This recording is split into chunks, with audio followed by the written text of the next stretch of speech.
Friends, workout के बाद 7 ऐसे काम जो आपको कभी नहीं करने चाहिए और जिन्हें करने की वजह से आपकी बॉडी की ग्रोथ पर बहुत ज़्यादा बुरा असर पड़ता है। और यही 7 बातें आज की वीडियो में हम आपको बताएंगे, क्योंकि ये तो आपको पता ही होगा कि वर्कआउट करते हुए आप अपने मसल सेल्स को डैमेज कर देते हैं और फिर वर्कआउट करने के बाद मसल टिश्यूज रिपेयर और रीबिल्ड प्रोसेस शुरू होता है ताकि आपके मसल्स ठीक हो सकें। और रिपेयर और रीबिल्ड की ये प्रोसेस अगर सही से हो जाती है तो इससे आपके मसल्स की ग्रोथ होती है। पर अगर आपके मसल टिश्यूज डैमेज होने के बाद सही से रिपेयर और रीबिल्ड नहीं हो पाते, तब आपकी बॉडी में मसल मास नहीं बढ़ता और बहुत सी बार तो मसल मास कम होने लगता है। इसीलिए आप वर्कआउट के बाद दिन में जो भी करते हैं वो काफी इंपॉर्टेंट होता है आपकी मसल ग्रोथ के लिए और फैट कम करने के लिए। और इसीलिए आज की वीडियो में हम आपको वर्कआउट के बाद की जाने वाली 7 ऐसी गलतियों के बारे में बताएंगे जिन्हें करने की वजह से आपकी मसल ग्रोथ नहीं होती है। तो गलती नंबर 1 है कि आप लोगों को ये लगता है कि वर्कआउट के बाद काफी टाइम तक किसी भी तरह का न्यूट्रिशन आपको अपनी बॉडी को नहीं देना है। तो ये काफी बड़ी गलती है उन लोगों के लिए जो ये सोचते हैं कि हम अपने पूरे दिन में जो मील फॉलो करते हैं हमें सिर्फ उसकी ही जरूरत है। लेकिन ऐसा नहीं है, आपको वर्कआउट के बाद भी प्रोटीन शेक या फिर किसी दूसरी चीजों से प्रोटीन लेने की काफी जरूरत होती है, क्योंकि जब आप वर्कआउट करके अपने मसल के टिश्यूज को डैमेज कर देते हैं तब दोबारा से रीबिल्ड होने के लिए आपकी बॉडी को प्रोटीन की जरूरत होती है। फ्रेंड्स, स्टडीज से पता चलता है कि वर्कआउट के बाद 1 घंटे के अंदर अंदर अगर आप प्रोटीन लेते हैं तो ये आपकी बॉडी के लिए ज्यादा फायदेमंद होता है। और journal of strength and conditioning research से ये पता चलता है कि वर्कआउट के तुरंत बाद प्रोटीन लेने से बॉडी में ताकत और मसल ग्रोथ में काफी ज्यादा फायदे देखने को मिलते हैं। और भले ही आप पूरे दिन में कितनी भी मील फॉलो कर रहे हैं, पर आपको ये पता होना चाहिए कि जो दिन भर में आप प्रोटीन लेते हैं वो इसीलिए होता है क्योंकि आपके वर्कआउट के बाद आपके मसल सेल्स टूट जाते हैं और मसल सेल्स के टूटने से और फिर बाद में सही से रिपेयर ना होने से आपकी बॉडी में काफी ज्यादा नुकसान देखने को मिल सकते हैं। और फ्रेंड्स, बॉडी में नाइट्रोजन के लेवल को सही बनाए रखने के लिए भी प्रोटीन की काफी जरूरत होती है। इसीलिए आप प्रोटीन शेक से या फिर दूसरे प्रोटीन सोर्स से वर्कआउट के बाद 20 से 60 मिनट के अंदर प्रोटीन लेने की कोशिश जरूर करें। इससे काफी बेहतर रिजल्ट्स आपको अपनी बॉडी में देखने को मिलेंगे। और अगर आप ये सोच रहे हैं कि किस कंपनी का वे प्रोटीन आपको लेना चाहिए, तो आप डिस्क्रिप्शन में पड़ी लिंक्स को चेक कर सकते हैं और अपने लिए एक वे प्रोटीन ऑर्डर कर सकते हैं। गलती नंबर 2, जब आप वर्कआउट करते हैं और वर्कआउट के दौरान हैवी वेट लिफ्टिंग जैसे डेड लिफ्ट या स्क्वाट्स जैसी एक्सरसाइज को परफॉर्म करते हैं और फिर फौरन बाद में कुछ भारी काम जैसे कोई सोफा वगैरह उठाना या किसी भी भारी फिजिकल काम को आप करते हैं जिससे आपकी बॉडी पर लोड आ रहा हो, तो ऐसे काम भी आपको नहीं करने चाहिए, क्योंकि अगर आप ऐसा करते हैं तो आप बड़ी इंजरी का शिकार हो सकते हैं जिससे आपको काफी दिन बेड रेस्ट करना पड़ सकता है। इसीलिए ये बात सुनिश्चित करें कि जब आप डेडलिफ्ट और स्क्वाट्स जैसी वर्कआउट को परफॉर्म कर रहे हो तो उस दिन आप अपने काम से छुट्टी ले लें या फिर अपने वर्कआउट शेड्यूल को इस तरीके से प्लान करें कि स्क्वाट्स और डेडलिफ्ट करने के बाद आपको किसी भी तरह का कोई भारी काम ना करना पड़े और आप अपनी बॉडी को लंबे समय तक यानी 1 दिन तक का सही रेस्ट दे सकें। गलती नंबर 3, वर्कआउट के बाद ओवर ईटिंग करना यानी ज्यादा खाना खा लेना। तो आपको वर्कआउट के बाद ओवर ईटिंग नहीं करनी चाहिए, यानी कि ज्यादा खाना नहीं खाना चाहिए, क्योंकि वर्कआउट के दौरान आपकी बॉडी से काफी कैलोरीज खर्च होती हैं जिसकी वजह से आपको भूख लगने लगती है और वर्कआउट करने के बाद आपकी बॉडी में मेटाबॉलिक रेट ज्यादा बढ़ जाता है और इसी वजह से आपको भूख काफी लगती है। और कुछ लोग वर्कआउट के बाद अजीब बहाना बनाते हैं कि उन्होंने पूरे दिन में कुछ भी नहीं खाया। उन्हें ऐसा लगता है कि सिर्फ वर्कआउट करके ही और हाई न्यूट्रिशन वाली डाइट को फॉलो करके ही उनकी बॉडी ग्रो हो जाएगी और उनकी बॉडी मस्कुलर बन जाएगी। तो ऐसा नहीं है। सही नींद लिए बिना आपकी बॉडी से दर्द कम नहीं होगा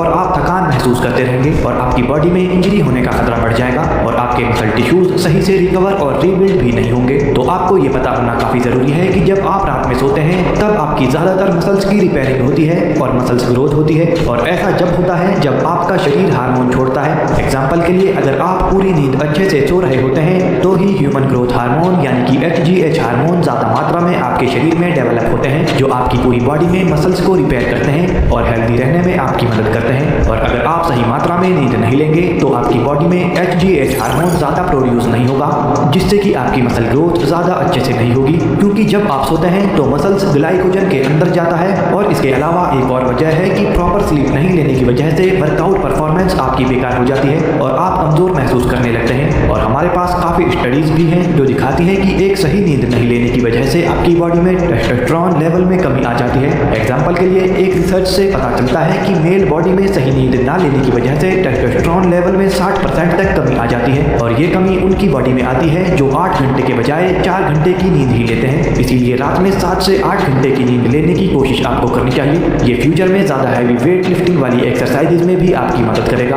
गलती नंबर 5 है वेट लिफ्टिंग एक्सरसाइजेज करने के एकदम बाद कार्डियो एक्सरसाइजेज करना, खासतौर से वो मसल पार्ट जिन्हें आपने अभी ट्रेन किया था और उन्हें दोबारा से कार्डियो में आप ट्रेन करने लग जाएं, तो ये भी काफी बड़ी गलती होती है। एग्जांपल के लिए लेग्स वर्कआउट करने के फौरन बाद ट्रेडमिल पर दौड़ना, क्योंकि एक स्टडी में 2 मेल ग्रुप्स को बांटा गया और इसमें पहले ग्रुप ने स्ट्रेंथ ट्रेनिंग करने के एकदम बाद कार्डियो एक्सरसाइज की थी और दूसरे ग्रुप ने स्ट्रेंथ ट्रेनिंग करने के 24 घंटे बाद कार्डियो एक्सरसाइज को परफॉर्म किया। और इस स्टडी के रिजल्ट में रिसर्चर्स ने देखा कि एनर्जी दोनों ग्रुप के लोगों में बराबर थी, लेकिन वो ग्रुप जिसने स्ट्रेंथ ट्रेनिंग करने के 24 घंटे बाद कार्डियो एक्सरसाइज परफॉर्म की थी, उन्होंने अपनी बॉडी में ज्यादा मसल ग्रोथ देखी और दूसरे ग्रुप की बॉडी में सिर्फ 5 से 12% ही मसल ग्रोथ देखी गई। इसके अलावा एक और स्टडी में साइंटिस्ट द्वारा यह देखा गया कि जो लोग स्ट्रेंथ ट्रेनिंग करने के फौरन बाद कार्डियो एक्सरसाइज परफॉर्म करते हैं, उनकी बॉडी में 39% तक मसल ग्रोथ में कमी देखी जाती है, क्योंकि ये दोनों चीजें एक दूसरे से बिल्कुल अलग हैं। कार्डियो और स्ट्रेंथ ट्रेनिंग दोनों ही आपकी बॉडी को बेहतर बनाने की कोशिश करती हैं, लेकिन दोनों का तरीका बिल्कुल अलग है। कार्डियो एक्सरसाइजेज भी सामान्य रूप से एम्प्टोर के लेवल को बॉडी में कम करता है, जो कि बॉडी ग्रोथ के लिए एक इंपॉर्टेंट एंजाइम है, और ये एक साथ AMP के एंजाइम को बढ़ाता है, जो कि मसल की ग्रोथ को धीमा कर देता है। तो अगर आपका मेन गोल बॉडी में मसल्स ग्रोथ है, तो कोशिश करें कि स्ट्रेंथ ट्रेनिंग करने के बाद कार्डियो वर्कआउट आप ना करें, और अगर आप ऐसा नहीं कर सकते तो आप अपर बॉडी के लिए स्ट्रेंथ ट्रेनिंग कर सकते हैं और 15 से 20 मिनट बाद लोअर बॉडी के लिए कार्डियो एक्सरसाइजेज आप कर सकते हैं। गलती नंबर 6, वर्कआउट के बाद अल्कोहल का इस्तेमाल करना।